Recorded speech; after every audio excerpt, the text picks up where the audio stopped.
اعوذ باللہ من الشیطان الرجیم بسم اللہ الرحمن الرحیم الحمد للہ رب العالمین والحمد للہ الذی ہدانا لہذا وما كنا لنہتدی لولا ان ہدانا اللہ ثم الصلاۃ والسلام علی اشرف الانبیاء والمرسلین خاتم النبیین شفیع ذنوبنا وطبیب قلوبنا بالقاسم محمد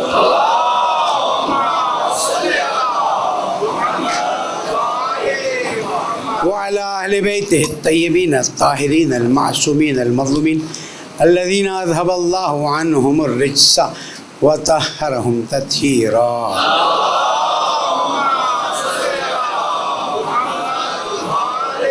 مومن کرام السلام علیکم ورحمۃ اللہ وبرکاتہ. اوصیکم ونفسی بتقوی اللہ ونظم امرکم. اپنے آپ کو آپ سر کو درخواست کرتا ہوں، نصیحت کرتا ہوں، اللہ تعالیٰ کی پرواہ کیجیے، اللہ تعالیٰ کا احترام کیجیے. یہی کامیابی کا راستہ ہے. پالنے والے ہم سب کی مدد فرما، مشکلات کو آسان فرما، عاقبت بخیر فرما، زمانے کے امام کے ظہور میں تعجیل فرما. درود پڑھ دے محمد والی.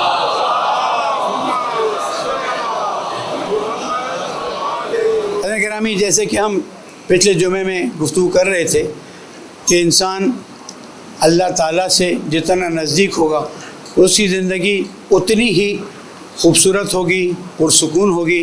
اس لیے کہ الا بذکر اللہ تطمئن القلوب. جان لو کہ اللہ کے ذکر سے ہی دلوں کو آرام پہنچتا ہے. کیونکہ اب تقریباً ایام ذی الحجہ میں داخل ہونے والے ہیں، اور یہ ایام بھی بہت زیادہ اہمیت رکھتے ہیں. اس میں ایک خاص نماز ہے، دعائیں ہیں، اور خوش قسمت ہیں کہ جو حج پر پہنچ گئے. لیکن جو حج پر نہیں جا سکے، اللہ سبحانہ و تعالیٰ نے انہیں اپنی رحمت سے محروم نہیں کیا ہے، اور عرفہ کے دن کے اعمال ائمہ معصومین علیہ السلام نے بتائے ہیں. ان کو ہمیں بہتر انداز میں انجام دینا چاہیے. خاص کر دعائے عرفہ امام حسین علیہ السلام جو ہے،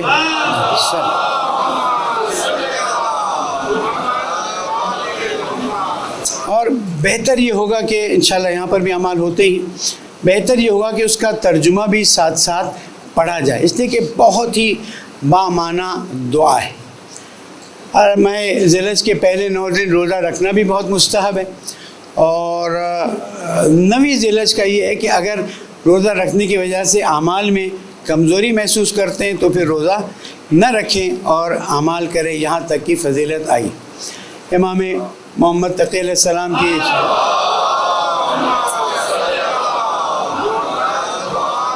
اور امام محمد باقر علیہ السلام کی شہادت بھی ہے. اور پھر کربلا کی تقریباً پہلی شہادت حضرت مسلم ابن عقیل کی شہادت کا بھی دن ہے. تو ہمیں ان چیزوں کی طرف توجہ کرنی چاہیے. پھر عید کا دن آتا ہے، اور عید کے دن کے لیے ہمیں قربانی کی بہت تاکید کی گئی ہے، اس لیے کہ قربانی اللہ سبحانہ و تعالیٰ کی خوشنودی کے لیے کرنا ہے. ہمارے یہاں قربانی کی تقسیم کا کوئی خاص فارمولہ نہیں ہے. اگر کوئی ایک قربانی نہیں کر سکتا تو وہ مل کے قربانی کر لیں، کوئی حرج نہیں ہے. لیکن بہتر ہے کہ انسان اپنی حیثیت کے مطابق قربانی کرے. اب ہمارے ملک میں قربانی کا مسئلہ یہ ہو گیا کہ معذرت کے ساتھ دکھاوا زیادہ اور قربانی کم ہے. کم از کم اہل بیت کے جانے والوں کو اس مسئلے پہ توجہ کرنی چاہیے کہ قربانی صرف اور صرف اللہ سبحانہ و تعالیٰ کے لیے ہے. اور پھر پچھلے سال ایک جملہ کہا تھا تو کچھ تھوڑی ناراضگی کا باعث بنا تھا. یہ قربانی فریزر میں جانے کے لیے نہیں ہے، اللہ تعالیٰ کے بندوں کے کھانے کے لیے ہے. اور پھر قربانی کے سلسلے میں عرض کرتا چلوں، بعض مرتبہ موقع نہیں ملتا ہے. یہ قربانی اپنی جگہ پر اہمیت رکھتی ہے، لیکن قربانی کے بعد جو گندگی کا بازار سجتا ہے حضرت، اور اس کے بعد پھر مکھیاں اور کیڑے اور بیماریاں، اس کا بھی آپ نے خیال رکھنا ہے. اور جب آپ قربانی کے جانور لینے جائیں تو احتیاط کریں. وہاں پر ایک خاص جانوروں کے اندر کیڑا ہوتا ہے جو کانگو وائرس کا باعث بنتا ہے، اس کی بھی احتیاط. زیادہ سے گلوز پہن لیں، بہتر ہے.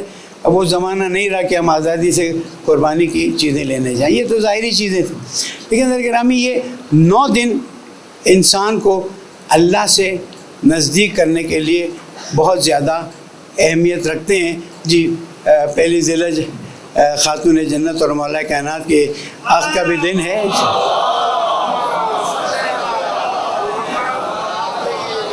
یہ 9 دن ذکر الہی کے لیے بہت زیادہ اہمیت رکھتے ہیں، کیونکہ انسان دنیا میں مشکلات کا شکار رہتا ہے.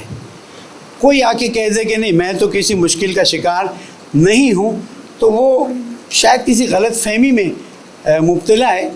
اللہ سبحانہ وتعالیٰ نے قرآن مجید میں کھل کے کہہ دیا ہے وَلَنَبْلُوَنَّكُمْ بِشَيْءٍ مِّنَ الْخَوْفِ وَالْجُوعِ وَنَقْصٍ مِّنَ الْأَمْوَالِ وَالْأَنفُسِ وَالثَّمَرَاتِ وَبَشِّرِ الصَّابِرِينَ الَّذِينَ إِذَا أَصَابَتْهُم مُّصِيبَةٌ قَالُوا إِنَّا لِلَّهِ وَإِنَّا إِلَيْهِ رَاجِعُونَ. تو یہ خوشخبری ضرور ہے، لیکن ان کے لیے کہ جو مصیبت میں، تکلیف میں، مسائل میں اِنَّا لِلَّهِ وَإِنَّا إِلَيْهِ رَاجِعُونَ کا ورد کرتے ہیں کہ ہم اللہ سبحانہ وتعالیٰ کی طرف سے آئے ہیں اور اللہ سبحانہ وتعالیٰ کی طرف پلٹ کر ہمیں جانا ہے. عزیزان گرامی، ذکر کا عنوان پچھلے ہفتے انجام دے دیا ہے. اس ہفتے شکر کا عنوان ہوگا اور آئندہ ہفتے انشاءاللہ استغفار کا، زندگی کا بھروسہ نہیں ہے، استغفار کا عنوان ہوگا. شکر کا عنوان اس لیے ضروری ہے کہ ہمارے پاس نعمتیں فراوان ہوتی ہیں، یعنی اتنی نعمتیں ہیں کہ اللہ سبحانہ وتعالیٰ قرآن مجید میں ارشاد فرماتا ہے وَإِن تَعُدُّوا نِعْمَةَ اللَّهِ لَا تُحْصُوهَا. اگر اللہ تعالیٰ کی نعمتوں کی گنتی کرنے کی کوشش کرو گے تو تم گنتی نہیں کر سکتے. اور ظاہر ہے کہ اگر نعمتوں کی طرف توجہ کی جائے تو ابھی تو وہ نعمتیں ہیں کہ جن کو ہم دیکھ رہے ہیں، جن کو ہم سمجھ رہے ہیں. ایک بڑی تعداد نعمتوں کی وہ ہے جن کا ابھی انسان کے اندر ادراک ہی نہیں ہے، تصور ہی نہیں. تو اب کیا کریں؟ اب یہی ہے، اللہ سبحانہ وتعالیٰ نے نقل کیا جاتا ہے، اللہ سبحانہ وتعالیٰ نے حضرت موسیٰ علیہ السلام سے کہا موسیٰ میری نعمت کا شکر نہیں کرتے ہو. حضرت موسیٰ نے کہا پالنے والے میں کیا کروں، تیری اتنی نعمت ہے کہ میں شکر کرنے سے قاصر ہوں. تو اللہ سبحانہ وتعالیٰ نے فرمایا موسیٰ یہ احساس بھی شکر ہے، تو ہم کون سی نعمتوں کو فَبِأَيِّ آلَاءِ رَبِّكُمَا تُكَذِّبَانِ، اللہ سبحانہ وتعالیٰ کی کون سی نعمتوں کا انکار.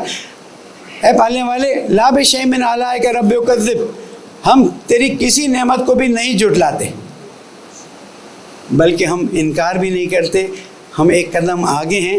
ہم احساس رکھتے ہیں کہ تیری نعمتیں اتنی ہیں کہ ہم اس کے شکر سے عاجز ہیں. عزیزوں، کون سی نعمت ہے جو اللہ تعالیٰ نے ہمیں نہیں دی ہے؟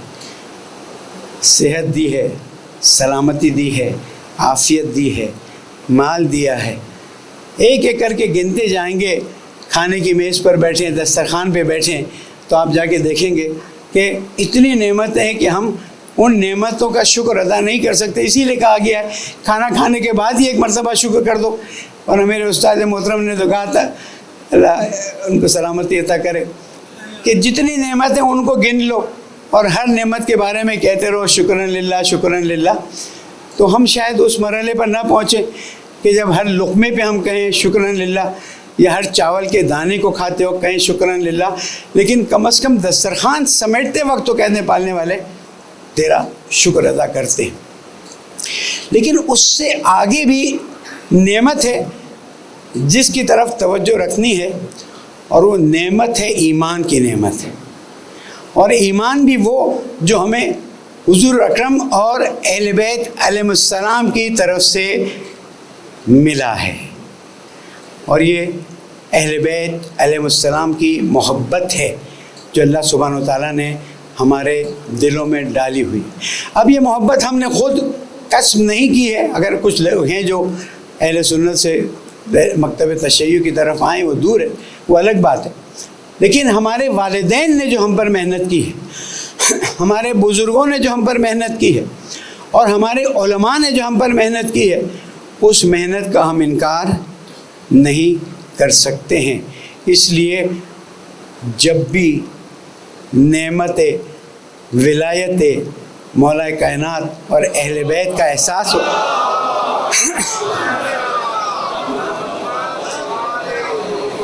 تو یہ جملہ فوراً کہہ دیں وَقُلْ رَبِّ ارْحَمْهُمَا كَمَا رب یعنی صغیرہ، کہ انہوں نے ہماری ایسی تربیت کی کہ ہم اہل بیت کے دروازے پر آنا اپنے لیے افتخار سمجھتے ہیں، اپنے لیے ایک ایسی نعمت سمجھتے ہیں جس کا کوئی بدلہ نہیں، جس کا کوئی عوض نہیں ہے۔ اور یاد رکھیے گا، آپ نے اس احساس کو، اس نعمت کو اپنی اگلی نسل تک آگے بڑھانا ہے، اور اگر آپ نے یہ کام نہ کیا اور ان کے دلوں میں صحیح معنی میں اہل بیت علیہ السلام کی محبت نہ ڈالی، تو پھر قیامت کے دن آپ سے سوال کیا جائے گا کہ تمہیں تو اتنی بڑی نعمت ملی ہوئی تھی، تمہیں اللہ سبحانہ و تعالیٰ نے اتنی بڑی نعمت دی ہوئی تھی، تم نے اس نعمت کو آگے کیوں نہیں بڑھا؟ اچھا، ہمارے لیے اس چیز کو آگے بڑھانا بہت آسان ہے۔ کیوں؟ اس لیے کہ ہمارے ہاں نماز جمعہ ہے، ہمارے ہاں مجالس ہیں، ہمارے ہاں انتقال ہوتا ہے مجلس ہے، ہمارے ہاں شادی ہو رہی ہوتی مجلس ہے، ایام اعزاں میں مجالس ہے۔ یہ مجالس خود بچوں کے دلوں میں، جوانوں کے دلوں میں اہل بیت کی محبت ڈال رہی ہوتی ہے۔ آپ نے صرف اتنا کرنا ہے کہ انہیں لے کر جانا ہے، اور مجبور کر کے لے کر نہیں جانا ہے، سمجھا کر لے کے جانا ہے۔ جن لوگوں، جن ذاکرین کو آپ سمجھتے ہیں کہ یہ تبلیغات کو ایک بہتر انداز میں انجام دیتے ہیں، ان کے پاس لے کے جانا ہے۔ پھر الحمدللہ سوشل میڈیا، یوٹیوب میں بھی یہ مجالس آتی ہیں، اس میں کوتاہی جو ہے وہ قبول نہیں ہوگی۔ پھر ماہ رمضان کے دروس ہیں، تو ہماری پوری کوشش، میں شکر کے عنوان کو یہاں تک لے کر آیا ہوں، ہماری پوری کوشش یہ ہونی چاہیے کہ خود بھی اہل بیت علیہ السلام کی محبت کو اپنے دلوں میں راسخ کریں، اور اس کے بعد اپنی نسلوں کو منتقل کریں۔ اور ایک فارمولہ ہے، ہو سکتا ہے کہ بعض لوگ اس کو قبول نہ کریں، کوئی حرج نہیں ہے، کہ دادا دادی اور نانا نانی جتنا یہ کام کر سکتے ہیں، والدین اتنا کام نہیں کر سکتے۔ اور یہ خود ایک بڑی نعمت ہے اگر دادا دادی یا نانا نانی آپ کے گھر میں موجود ہیں، اور آپ اپنے بچوں کو ان کے ساتھ مانوس کر دیتے ہیں، تو پھر وہ خود واقعات سنا کر، مجلسوں میں لے جا کر، درسوں میں لے جا کر بچوں کو اہل بیت علیہ السلام سے نزدیک کرتے ہیں۔ حضرت گرامی، نعمت الہی پر توجہ کیجیے، جس سے کہ اللہ تعالیٰ نے ایک وعدہ کیا ہے، وَإِذْ رَبُّكُمْ لَئِن شَكَرْتُمْ لَأَزِيدَنَّكُمْ، اگر تم شکر کرو گے تمہاری نعمتیں بڑھتی جائیں گی۔ شکر کیا ہے؟ اس نعمت کا صحیح استعمال۔ آپ کے اندر کوئی کوالٹی ہے، اس کوالٹی کو لوگوں تک پہنچائیں۔ آپ کے پاس مال ہے، وہ مال لوگوں تک پہنچائیں، اس لیے کہ اللہ کے نام پر دیا ہوا مال کبھی اس میں کمی نہیں ہوتی۔ ہو سکتا ہے آپ کے پاس مال نہ ہو، آپ لوگوں کے دوسرے مسائل حل کر سکتے ہوں، یہ بھی آپ کی طرف سے اللہ تعالیٰ کی نعمت کو آگے بڑھانا ہے۔ وَأَمَّا بِنِعْمَةِ رَبِّكَ فَحَدِّثْ، جو تیرے رب نے تجھے نعمتیں دی اس کو بیان کر، اسے اپنے تک محدود مت کر، اسے ایسا نہ کر کے صرف تو اپنے تک رکھ، بلکہ لوگوں تک پہنچا۔ تو ہم اپنے پاس موجود نعمتوں کو گننے کی کوشش کریں، نعمتوں کو آپس میں تقسیم کرنے کی کوشش کریں، اور جتنا یہ کام آپ انجام دیں گے اتنا آپ کی زندگی میں برکتیں بڑھتی جائیں گی، اور جتنی کنجوسی کریں گے ظاہر ہے کہ اس کا اثر آپ ہی پر آنا ہے، اس کا وبال آپ ہی پر آنا ہے۔ پالنے والے تیری نعمتوں پر شکر کرنے کی توفیق عطا فرما۔ پالنے والے میرے پیارے ملک پاکستان کو امن کا گہوارہ بنا، نظام اسلامی کو کامیاب فرما، رہبر معظم، براج نظام، قائد محترم سب کی توفیقات میں اضافہ فرما، دشمنان اسلام کو نابود فرما، بیماروں کو شفا کاملہ عاجلہ عطا فرما، پالنے والے زمانے کے امام کو راضی فرما، ان کے ظہور میں تعجیل فرما۔ بسم اللہ الرحمن الرحیم۔ والعصر ان الانسان لفی خسر الا الذین آمنوا وعملوا الصالحات وتواصوا بالحق وتواصوا بالصبر، صدق اللہ العلی العظیم۔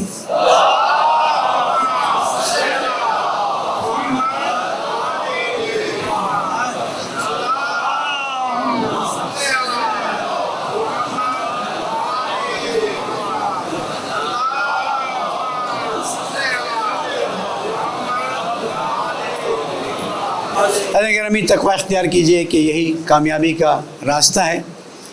لوڈ شیڈنگ اپنے عروج پر ہے. اب اس کا کس سے جا کے ہم اس کو بیان کریں, شکایت کریں؟ اور ہمارے لیے نہیں, پورے پاکستان میں یہ مشکل ہے.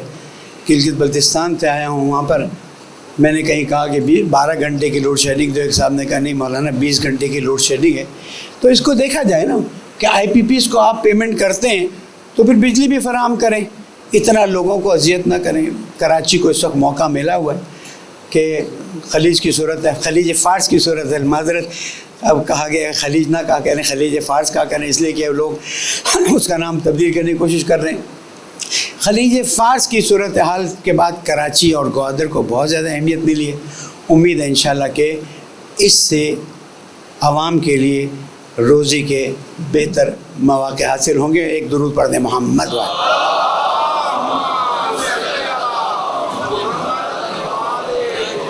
گرامی, صورتحال یہ ہے کہ ان تمام حالات میں فلسطین اور لبنان کے یعنی سیز فائر کے بعد بھی کئی سو لوگ شہید ہو گئے, بچے شہید ہو گئے, لیکن کوئی آواز اٹھانے کے لیے تیار نہیں ہے.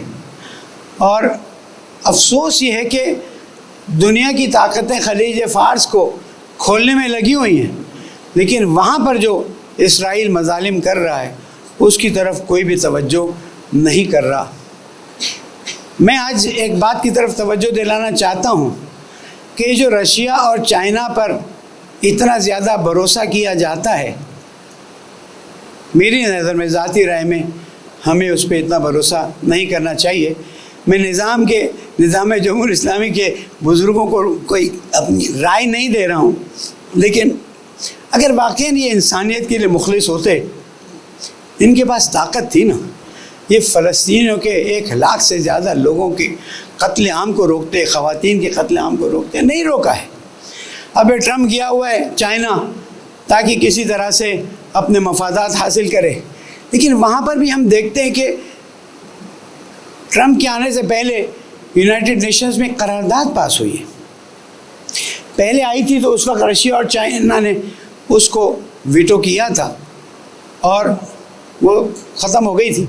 اب امریکہ نے اس کے الفاظ کو, یہ الفاظ کا کھیل ہوتا ہے اور کچھ بھی نہیں ہوتا, اس طرح سے سیٹ کیا ہے کہ چائنا اور رشیا اس کو ویٹو نہ کر سکیں, اور اگر قرارداد پاس ہو گئی تو یہ اسی طرح کی قرارداد ہے جس طرح سے لیبیا کے خلاف پاس ہوئی تھی, اور اس کے بعد لیبیا کا کیا حشر ہوا آپ جانتے ہیں. اس وقت امریکہ کے بہت سارے مفادات رشیا کے ساتھ, چائنا کے ساتھ ہیں, اور وہ پوری طرح سے چاہتا ہے کہ کسی بھی طریقے سے چائنا سے اپنے فائدے اٹھا لے. اور چائنا بھی ظاہر ہے اسے انسانیت اور انسان اور اس کا کیا ہے, انہوں نے اپنے لوگوں کو, ہزاروں لاکھوں لوگوں کو مروایا ہے, ان کو بھی اپنے مفادات چاہیے. چائنا نے ایران کے ساتھ 400 ارب کی ڈیل کی ہوئی ہے ترقی کے کاموں کے لیے. یہ جو روڈ اینڈ بیلٹ ہے, برکس ہے, اس کے تحت ایران کے ساتھ ہمارا بھی جو یہ کیا کہتے ہیں سی پیک ہے, اس کا بھی ایران کے ساتھ سیٹنگ کا طریقہ کار تھا. آپ یقین کریں گے, اور میں اپنی فگرز پہ بھروسے سے بات کرتا ہوں, چائنا نے 400 ارب میں سے 2 ارب ڈالر کی انویسٹمنٹ کی ہے, باقی سب ہوا میں. چائنا نے ایران میں 200 نہیں 2 ارب ڈالرز کی انویسٹمنٹ کی ہے, باقی سب ہوا میں. میں ایران کے بزرگوں کے سامنے عاجزی سے درخواست کرتا ہوں کہ آپ مجھ سے کروڑوں گنا زیادہ چیزیں بہتر سمجھتے ہیں. ہم یہاں سے آپ سے درخواست کرتے ہیں کہ ان چیزوں کو مزید بہتر انداز میں دیکھیں. آپ دیکھیں کہ آپ کی عوام مسلسل ہر رات روڈوں پہ ہے اور آپ کی حمایت کر رہی ہے, اور وہ یہ بات کہہ رہی ہے کہ ہم امریکہ کے سامنے مرنے کے لیے تیار ہیں, جھکنے کے لیے تیار نہیں ہیں. ہم یہاں سے آپ کی بھرپور حمایت کرتے ہیں. ہماری حیثیت کیا ہے, ہماری موقعیت کیا ہے, یہ سب اپنی جگہ پر ہے, لیکن جو کھیل کھیلا جا رہا ہے وہ یہ ہے کہ کسی طرح سے, میری زبان لال فارسی بھی کہتے ہیں, اللہ نہ کرے یہ بات صحیح ہو، بہرحال تجزیے ہیں، اللہ تعالیٰ رحم کرے۔ لگتا ہے آئندہ 24 گھنٹے میں چائنا اور امریکہ مل کر ایران پر زور ڈالیں گے کہ امریکہ یہاں سے خلیج فارس کو کھول رہا ہے، آپ وہاں سے خلیج فارس کو کھولیں، اور جو 1400 کے قریب جہاز، 1200 سے 1400 میرے الفاظ میں اصلاح کرتا ہوں، 1200 سے 1400 جہاز جو خلیج فارس میں پھنس گئے ہیں ان کو نکالنے کی کوشش کریں۔ اور یہ جو آپ ٹول ٹیکس لے رہے ہیں، بعض لوگوں نے غلط جملہ استعمال کیا ہے، ظاہر ہے میں تو یہاں پر نہیں لے سکتا، جو آپ ٹول ٹیکس لے رہے ہیں اس کو آپ چھوڑیں اور نکلیں۔ ایران کے پاس فوجی جتنی طاقت ہو، ہوائی، دریائی، میزائل، یہ ساری طاقتیں ایک طرف ہیں، اور خلیج فارس کی صورتحال ایک طرف ہے۔ میں کیوں اتنا زور دے رہا ہوں؟ اس لیے کہ ایران صرف تشیع کی عزت نہیں ہے، عالم اسلام کی عزت ہے، اور یہ سب جانتے ہیں کہ اگر خدا نخواستہ کوئی ایسی چیز ہوتی ہے تو اس کے بعد عرب ممالک کی خیر نہیں ہے، اور وہاں سے پھر وہ جو گریٹر کا نقشہ آپ نے مسلسل سوشل میڈیا پہ دیکھا ہے وہ نقشہ پھیلتا رہے گا، اور پھر ایک طرف ہمارے بارڈر پہ وہ لوگ ہوں گے جن کا نام میں نہیں لینا چاہتا، دوسری طرف ہمارے بارڈر پہ وہ لوگ ہوں گے جو ابھی بھی بار بار کوشش کر رہے ہیں کہ بنیان المرصوص کا بدلہ لیا جائے۔ عزیزوں، بنیان المرصوص کی بھی سالگرہ گزری ہے، ہمارے لیے افتخار ہے۔ ہم نے تقریروں میں کہا ہوا ہے کہ ہماری پاک افواج نے وہ کر کے دکھایا ہے کہ جو 1 سال سے دنیا حیرت سے دیکھ رہی ہے کہ یہ کیسے ہوا کہ 6 ایران کے اتنے خاص قسم کے جہاز جو ہیں گرا دیے گئے ہیں۔ اس کے ساتھ ساتھ یہ دونوں بھائی ممالک ایران اور پاکستان، آپ نے دیکھا کہ کل سینٹ، امریکہ کے سینٹ میں کیا کہا گیا، اس وقت ایگزیکٹ فگر میرے ذہن سے نکل گئی ہے، غلط ہو تو معاف کر دیجیے گا، 60 سے زیادہ امریکی مختلف جہاز تباہ ہوئے ہیں۔ اگر کسی کو ایگزیکٹ فگر ہے تو بول دیں، 60 سے زیادہ، 76 کے قریب، لیکن میں 60 سے زیادہ کہتا ہوں۔ اس 40 دن کی جنگ میں نظام اسلامی نے اللہ سبحانہ و تعالیٰ کی مدد سے 60 سے زیادہ امریکی جہاز گرائے ہیں، جس میں F-35 ہے جو اسٹیلتھ طیارہ ہے، جس میں F-15 ہے جس کی خاصیتیں ہیں، اواکس ہیں، دوسری چیزیں ہیں۔ ہمیں تصویریں نہیں مل رہی تھیں، لیکن جب امریکی صدر نے سعودی عرب والے کی کچھ بےعزتی کی تو محترم سعودی عرب صاحب والے نے وہ تصویر نکال دی کہ وہ جہاز جن پر میزائل گرے ہیں اور امریکہ کے جہاز تباہ ہوئے ہیں۔ خوش آئند بات اور ایک افسوس کی بات۔ افسوس کی بات یہ ہے کہ اب متحدہ عرب امارات نے، جہاں اہل بیت کے چاہنے والوں کو شیعہ اور سنی مکس ہیں، میں آپ کو ذمہ داری سے کہتا ہوں، ان کو اس بے دردی سے نکالا ہے کہ آپ سوچ نہیں سکتے ہیں، اور بعض جگہ تو فیملی کو بھیج دیا، شوہر کو رکھ لیا۔ یہ سب آئے گا باہر۔ کل جہاز میں ایک منسٹر صاحب سے بات ہو رہی تھی، کہ ہم بھی دیکھ رہے ہیں ان چیزوں کو۔ میں نے کہا اس مظلومیت کی آواز اٹھائیں نا، اگر نکالے ہیں تو ان کو اپنا مال تو واپس دینا۔ یہ ساری چیزیں ان کا حق بنتا ہے، انہوں نے محنت کی ہے، کوشش کی ہے۔ بہرحال یہ ایک بہت بڑا مسئلہ ہے، قائد محترم باقاعدہ طور پر اس کو فالو کر رہے ہیں، حقیر ان کی طرف سے چیزوں کو دیکھ رہا ہے۔ ایک خوش آئند بات یہ ہے کہ انشاءاللہ سعودی عرب، جیسے میں نے 2 ہفتے پہلے عرض کیا تھا، میں کوئی نجوم ہی نہیں ہے، غیب کی بات نہیں کرتا، لیکن جو چیزیں ہو رہی ہوتی ہیں، جو باتیں ہو رہی ہوتی ہیں، انہی کو لے کر میں آپ کی خدمت میں عرض کرتا ہوں کہ انشاءاللہ ایران اور سعودی عرب کا ایک اچھا پیکٹ ہو جائے گا، جس کی بنا پر اسلامی ممالک آگے بڑھیں گے، اور امید ہے کہ ترکی بھی تھوڑے اپنے طریقہ کار پر نظر ثانی کرے گا، اس لیے کہ ترکی نے شہدائے فلسطین کے ساتھ خیانت کی ہے۔ اور وہ خیانت یہ ہے کہ جب مظلوم فلسطینیوں پر بم گرائے جا رہے تھے، انہیں شہید کیا جا رہا تھا، تو افسوس کی بات یہ ہے کہ ترکی اس ظالم رجیم کو باقاعدہ طور پر آئل دے رہا تھا، مسائل کریٹ ہو رہے تھے۔ ایسا گرامی، پہلے بھی عرض کیا اور آج بھی عرض کرتا چلوں، صورتحال بہت گمبھیر ہے، اور کہیں ایسا نہ ہو کہ ہم بھی مشکلات کا شکار ہو جائیں۔ خدا را اپنے اخراجات پر کنٹرول کریں۔ آپ پر مشکل یا مصیبت یا امتحان دیر سے آ رہا ہے، الحمدللہ، اللہ کرے آئی نہ، لیکن اپنے ہندوستانی رشتہ داروں سے پوچھیں، اپنے بنگلہ دیشی لوگوں سے پوچھیں۔ اور اس وقت یہ ایران پر ہونے والے حملے کے اثرات بنگلہ دیش کی اکانومی پر پڑے ہیں، انڈیا کی اکانومی پر پڑے ہیں، اور یورپ کی اکانومی پر پڑے ہیں۔ شکر کریں اللہ کا۔ میں نے کہا نا، اللہ کا شکر ہم بہت کم کرتے ہیں۔ شکر کریں، ابھی تک تو ہم نے عشر عشیر بھی محسوس نہیں کیا ہے، اور کوئی بھروسہ نہیں ہے بہت جلدی ہم پر یہ مصیبت آئے۔